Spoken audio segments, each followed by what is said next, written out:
Today we're making Spanish empanadas. Originally, meat pocket breads started in a cookbook in the 1520s called Libre de Coke by Roberto de Nola, or something of the sort, where he claimed it came from Arabic meat pocket sandwiches. Now it came to Spain and became empanadas from the word empanar, meaning wrapped in bread. Makes sense. Originally, Spain stuffed them with tuna, sardines, and chorizo. Today, we're going to stuff it with the delicious chorizo to keep it traditional.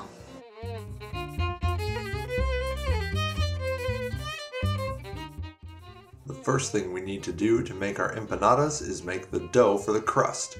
So we're going to take our flour, a little bit of salt, and some butter, cube up the butter, throw it into a bowl, and start working it together with your hands so the butter becomes nice and flaky and broken up.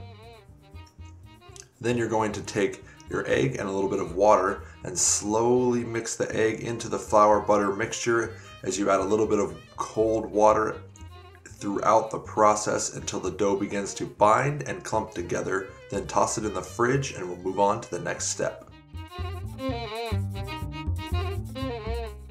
Traditionally, empanadas are stuffed with the meat, tomatoes, garlic, and onion. Today, we're making ours with chorizo, onion, garlic, salsa, carrots, and potatoes to mix it up. After the dough is ready, it's time to chop up your vegetables. So cut up that garlic, onion, carrots, potatoes, and get ready any of the seasonings you might be using in your empanadas.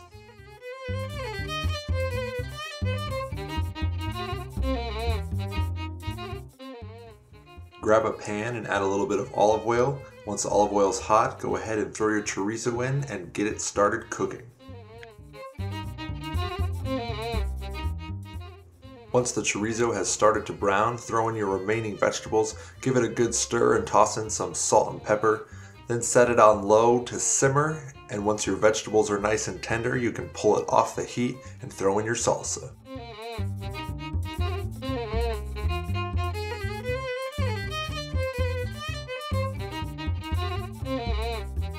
Traditionally in Spain, empanadas were made in a pie and cut into slices so workers could bring them to work easily, as well as have a nice filling meal throughout the day. Then they became pockets, which you can also find at many other countries, such as Italy has a calzone, China has the wonton, in America we have the hot pocket. You can also have a sweet version of this item, also known as a turnover. Now it's time to build our pockets for our empanada stuffing. First thing you're going to do is take an egg and a little bit of water and beat that up. That'll be the glue to seal up our empanadas later. Then you're going to roll out your dough. Use a bowl flipped upside down to carve out a little circle pattern for each empanada. Place those on a tray and spoon out your stuffing into the middle. Then take your egg water glue mixture and use a brush to spread it around the edge. Fold each empanada over and be sure to press all of the air out of the center as you compress the sides together. That way you won't have any air bubbles when you bake them.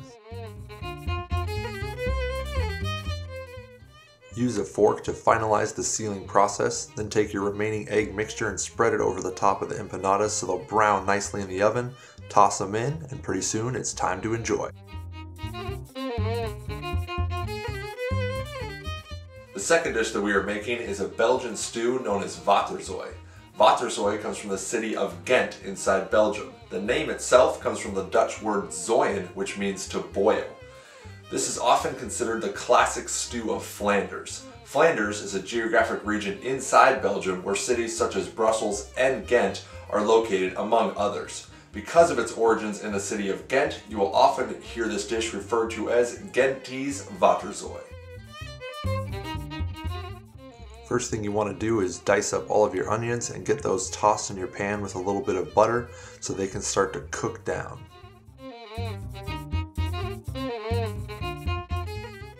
Waterzooi is originally a fish stew, which makes sense because the city of Ghent, where Waterzooi is from, is located directly on a river that runs into the sea. However, today it is more common to find chicken in Waterzooi. The most accepted theory around this is the rise of pollution in the rivers which caused all the fish to leave.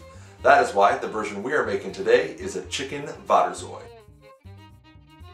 While our onions are preparing, you want to cut up your remaining vegetables and proteins. For the chicken, you want to make sure you cut it up into bite-sized pieces. Then cut up all of your remaining root vegetables. Be careful to cut the pieces into relatively similar sizes so when it's slow stewing, the texture will be evenly distributed throughout all of your vegetables at the end. Chicken Waterzooi today, other than chicken, in it you will find a whole bunch of root vegetables like celery, carrots, leeks, potatoes, and shallots. And remember, if you're not going to can this dish after you're done using it, it should last in your fridge about 1 to 3 days before the leeks start to ferment. Once the onions have cooked down nicely, it's time to throw in all of those root vegetables and then add in your seasonings. Besides thyme, we threw in a little bit of parsley and of course some salt and pepper. Then we give it a nice good stir and let them cook down for a little bit. Once they've cooked down for a few moments, we throw in our remaining chicken, give that a good stir, and let it brown. Once everything started to brown nicely, we throw in our chicken stock and our white wine. And we give it one more last good stir, throw the lid on, and let it simmer for about 45 minutes.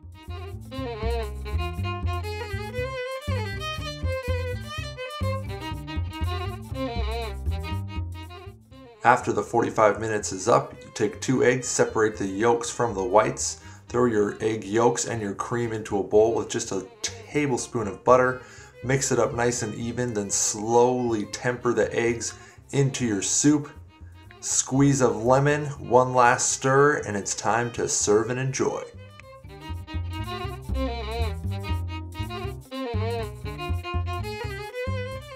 Thank you for joining us as we begin our international food tour.